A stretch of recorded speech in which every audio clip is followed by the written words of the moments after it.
do you say after that? Oh, I don't know what to say, I'll be honest with you. First of all, I want to say thank you. That's the biggie. Thank you to Susan Fite and NCCJ, the board of directors, and all of the people connected with NCCJ who decided that I should step into a level that I never dreamed I would step into before, into a level of people that I always admired but didn't imagine I would be one of them.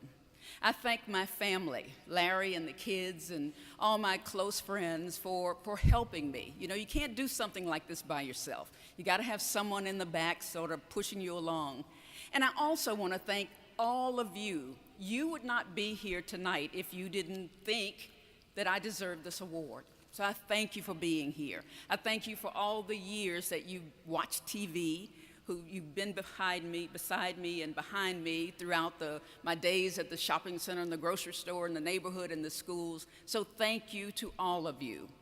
When I went to work at WFMY in 1972, I had no idea that I was making a big deal. I needed a job.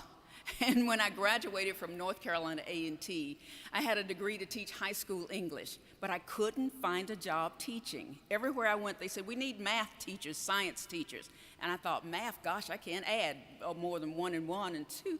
So after searching and searching, I was driving by the TV station one afternoon, and I thought, I wonder who writes things for them to say. So I went through the door unannounced, and I said, I'm here to find out if you have any jobs. And they looked at me like I was absolutely crazy. Jobs? What do you mean, jobs? And I said, well, I'll just take whatever you have. The news director came out after I filled out a one-page application and said, how would you like to be a reporter? And I thought to myself, what in the heck is a reporter? And I said, yes, I have thought about that. That's a good idea. So when I started my career, which as I decided after I walked into the TV station, and I felt something inside of me that said, this is where you're supposed to be. This is what you can do to make a difference. And I decided this was God's plan, because I'm supposed to be in a high school English classroom right now, but here he is putting me in a position that I know nothing about. So I decided this is something that God wanted me to do. When I started doing that, I was excited. My mother was so excited, I think she went door to door. All of you probably heard from her, didn't you?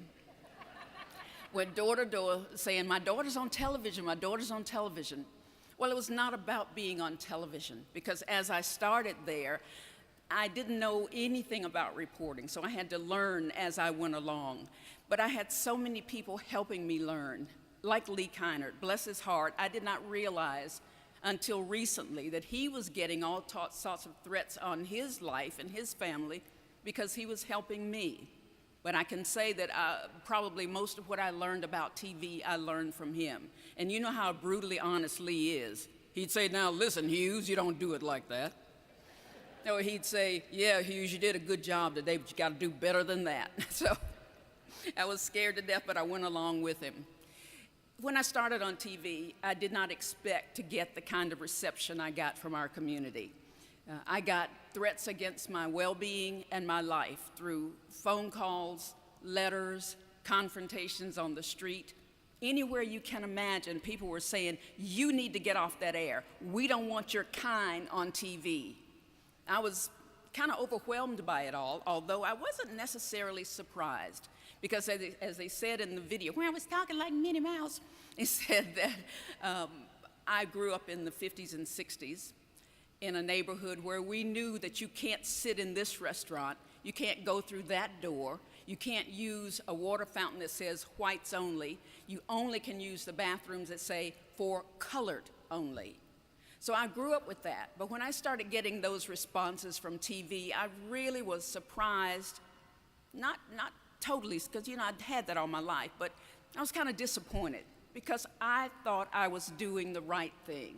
I thought the job I was doing was about delivering information to people, telling you what's going on in your communities, in your churches, in your schools, giving you warnings about things that you need to be warned about, trying to help you make your life better. So I couldn't understand why nobody wanted me to do that. Those went on for quite a while. When I started doing Sandra and Friends, as Lee reminds me constantly, people would call in a bomb threat. That'd mean everyone in the TV station had to get up, pack up, and go out. And that didn't make everybody happy because it happened so often. And I said, Lee, you stayed in with me. He said, no, I didn't. I was out of there. You did. But I refused to leave the TV station. I'd sit there. There was one director that would stay with me. He'd lock the camera down, and I'd just sit there and talk and talk and talk and talk and talk and talk till the show was over in 30 minutes. I think after a while, people got so sick and tired of hearing me talk, they said, let's stop calling in bomb threats, because we'll have to listen to her for a pretty long time. My early days in TV were pretty unusual. The only time that I decided to back up and stop was when my daughter, Tiffany, who's here with me tonight, and her two beautiful little grandchildren, not her grandchildren, my grandchildren, sorry about that.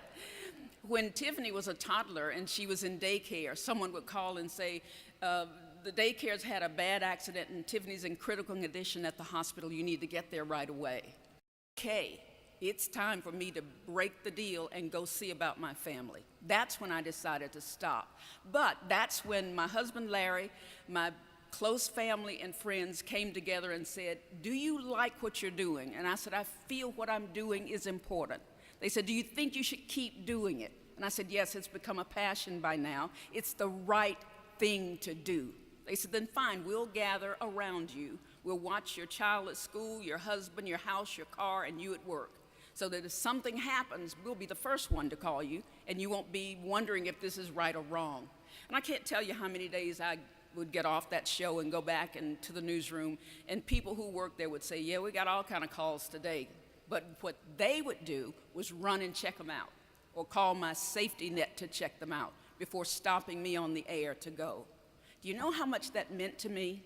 That's enormous for someone to care enough about what you're doing to protect you in that manner.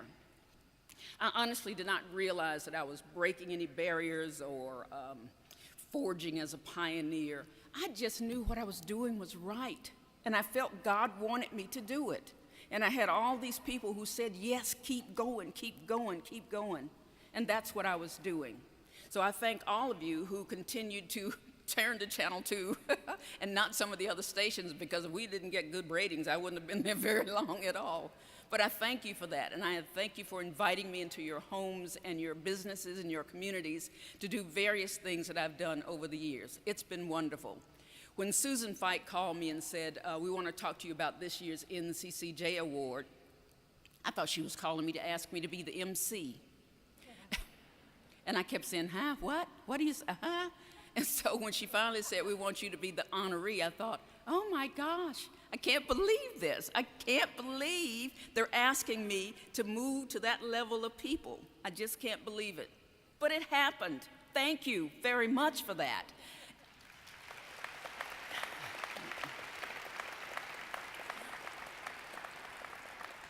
I told Susan, I've gotten so many emails, phone calls, letters, cards, flowers since the announcement came out several months ago. And I said, Susan, if I get too nervous and pass out and can't be there November 7th, I already have my congratulations from the community. And that was wonderful. It's obvious that we all have to continue to forge ahead. What was happening to me in the 70s and 80s, which actually the threats I got went on for almost 10 years. But what was happening to me then is not necessarily happening in that same manner anymore. But we know it's still there. So it is upon all of us, me and you and my two little granddaughters there, and all of us to keep pushing forward and not let anything stop you if you feel that you're doing the right thing. The National Conference of Community and Justice will continue to lead the march against bias, bigotry, and racism, but we've got to help them. We have to support them. As Susan says to you and to me, conceive it, believe it, achieve it. Thank you, everybody.